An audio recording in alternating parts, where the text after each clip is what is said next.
Gold, one of the most valuable metals in human history. But how is it really made and purified?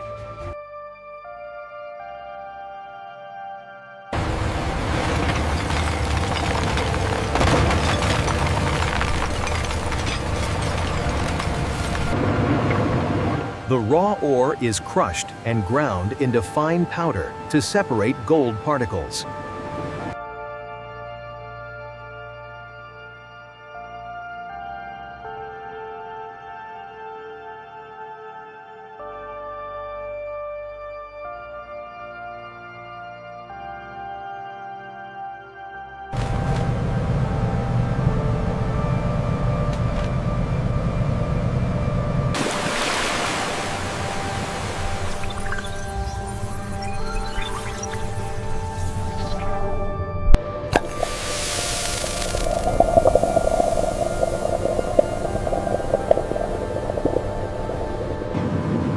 At over 1,000 degrees Celsius, the gold melts and impurities are removed.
From deep beneath the earth to refined perfection, this is the journey of gold.